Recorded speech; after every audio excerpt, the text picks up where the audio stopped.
Welcome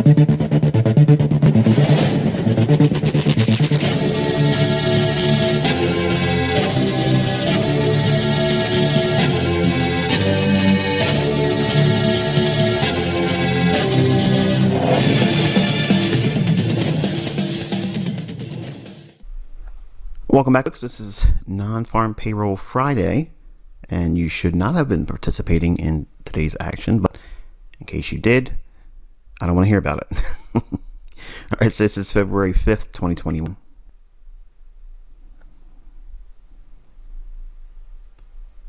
All right, folks, this is the 5-minute chart for Eurodollar for Non-Farm Payroll Friday, February 5th, 2021. And if you're not ready, pause your video.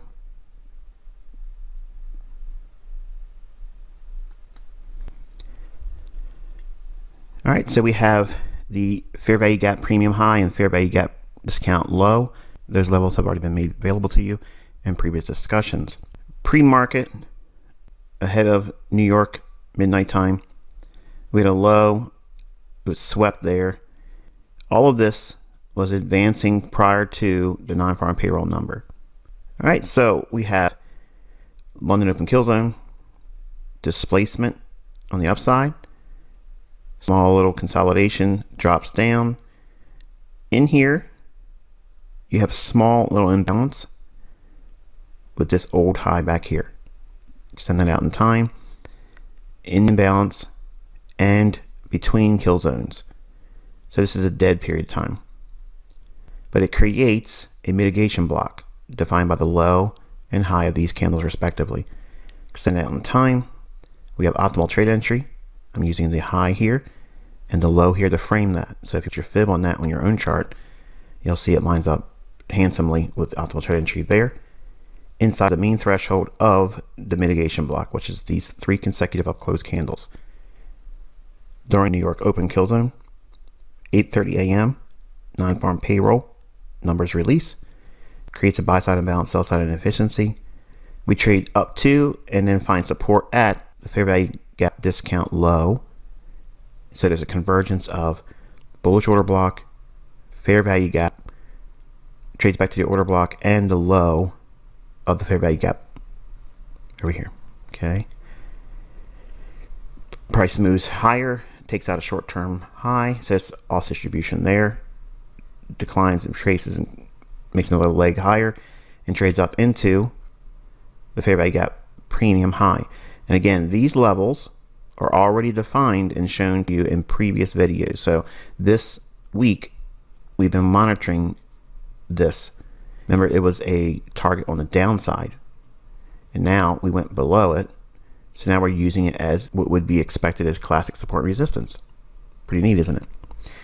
And you can see, obviously, the high at the fair value gap premium high was exceeded not by much here, but traded to essentially during the London close time period. So not bad. To me, I still would not have been interested in trading this, but for illustrated purposes, you can still glean experience and understanding. Let's move over to cable.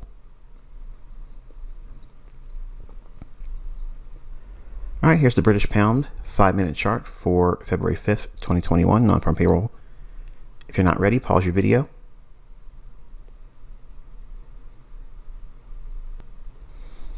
All right, similar situation. We have a low that was taken out ahead of midnight in New York. So we had a stop run. So there should be an ability for the price to start to rally. We've already went down essentially for the week, and we have a small little fair value gap in here that I've not annotated because I want to keep everything open as much as I possibly can and still allow you to add your own annotations. But we have a fair value gap here, optimal trade entry for London open kill zone. Price rallies. Small little imbalance in here creates a short-term high prior to this one. Offset distribution. Declines, takes out sell side liquidity here between the kill zones. Market rallies back up.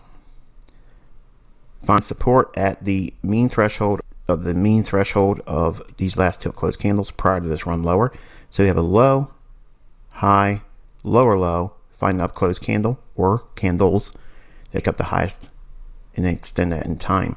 cut through candles. Sorry, Sam, we're not supply and demand. Mean threshold, which is the middle of a order block, trades into it here. And we have a small little order block with a fair value gap there.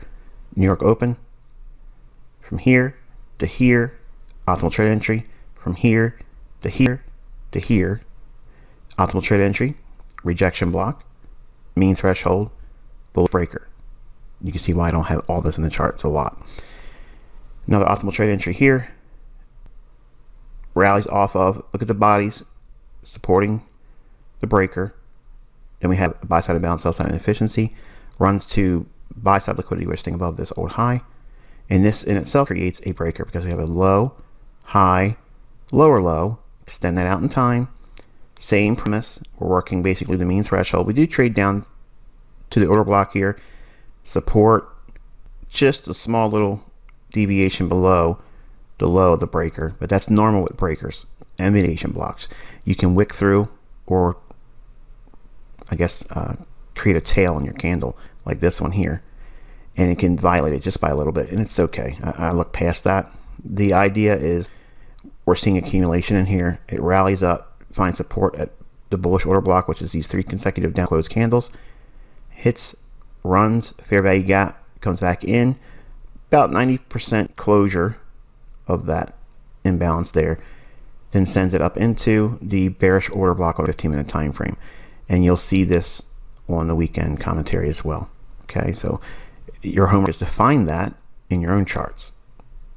But it makes the high of the day during true day, which you'll learn about in the mentorship during the London close. So we have the low forming here between the kill zones, which is one of those things that really support the idea. I hate non-farm payroll.